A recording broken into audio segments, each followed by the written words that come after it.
Yo guys, good afternoon. So yun, natapos na natin i-upgrade yung ikalawang unit na ginagawa natin. So ito yung double bell brand na BSR10. So ito yung pinakamurang mabibili nyo sa market. Ito siya. So yun, ano nga bang ginawa natin sa kanya? Simple lang, in-upgrade lang naman natin. Kasi nga, gusto ng owner mas mapataas yung FPS, then mas maging accurate yung tama ng bala niya sa target. So yun, ano nga ba yung napilitan natin? So ito, nagpalit tayo ng inner barrel. So gumamit tayo ng aluminum type na inner barrel, yung ganito. Yan. Then nagpalit tayo ng half of rubber. Tapos nagpalit din tayo ng spring. Yan. So sa internal parts naman niya, meron tayong modification na ginawa sa piston body niya at sa spring guide. Then nagpalit din tayo ng piston head or yung piston cap na pinatawag. So ito yung stock niya, yung ganito. Nagpalit tayo ng cap type. Yan. Check nyo sa picture. Tapos, ano pa nga bang ginawa natin sa kanya? So, yun lang. Siyempre, ito yung pinaka-importante sa lahat. Yung base tsaka yung sira.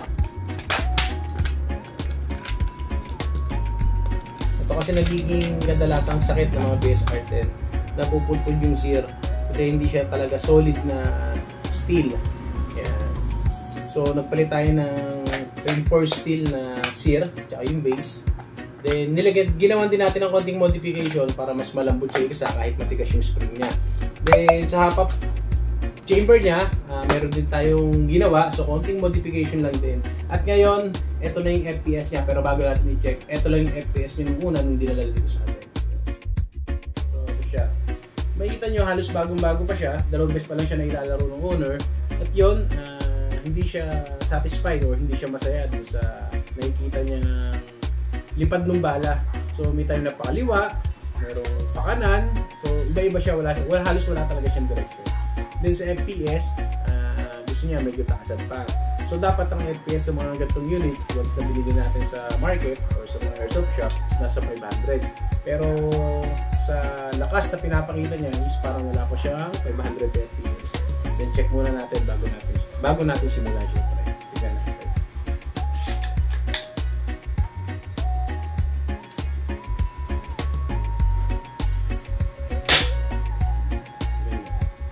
Or 42 FPS.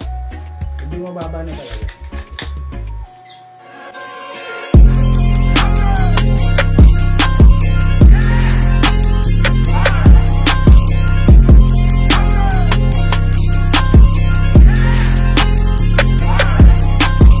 So yun, nakita nyo naman kung gano'n lang kababa yung FPS niya.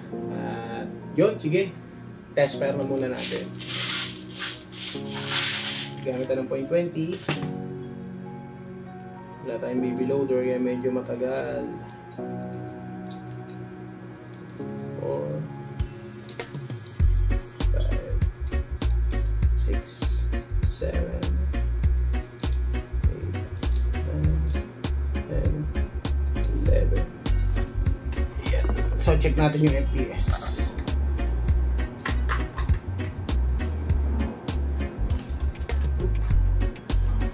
Medyo matigas na nga pala yung spring na ginamit natin kumpara sa ganitong stock. Kahit pareha sila ng haba, mas makapal yun, mas matigas. Kaya for sure, sigurado tataas ang FPS nito. Expire. Heading 682 FPS. So, pwede pa bumaba yan kasi bago pa yung spring. Kita nyo naman kahit matigas yung spring niya, effortless, kumbaga hindi naman natin kailangan masyado pang hilahin siya or gumamit ng puwersa para igasa kasi napakalambot niya na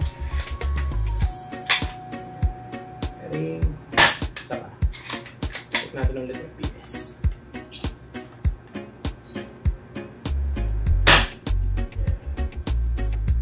Adjust natin yung half-up, tignan natin. Sobrang taas. Heading 672. Estimate ko lang talaga rito is nasa around 650 FPS. Pero since bago pa yung spring niya, kaya siguro ganito kataas yung FPS niya. 669. So bumababa pa siya. Adjust natin itong half-up. Nakaka-apekto rin kasi yung adjustment ng half-up sa FPS ng mga ganitong type ng airsoft. Kaya minsan, depende tayo sa bala na gamit natin. For example, yan, X86. For example, gumamit tayo ng mas mabigat na bala, i-adjust pa rin natin yung hapak nito para makuha natin yung tamang sight niya. So yun, sir, sa owner nito, ready to pick up na to. Maraming salamat po. Then, ma-advise ko lang sa iyo, gumamit ka na ng mabigat na bala para mas maganda yung accuracy niya. Ayan. So, test natin.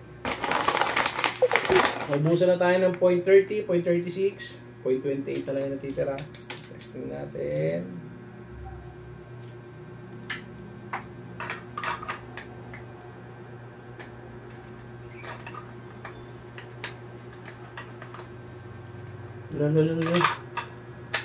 Yan. Airing.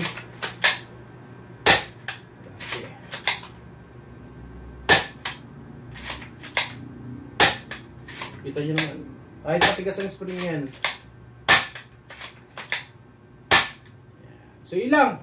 Sir, ulit sa owner nito, maraming salamat po. At sa mga gusto magpa-repair, magpa-upgrade ng mga airsoft rifle, airsoft pistol, or kahit anong type ng airsoft yan, basta sa inyo lang sa yung pictures or video ng mga ipapagawa nyo or ipapa-upgrade, then pag-usapan po natin. So, yun lang. Maraming salamat po.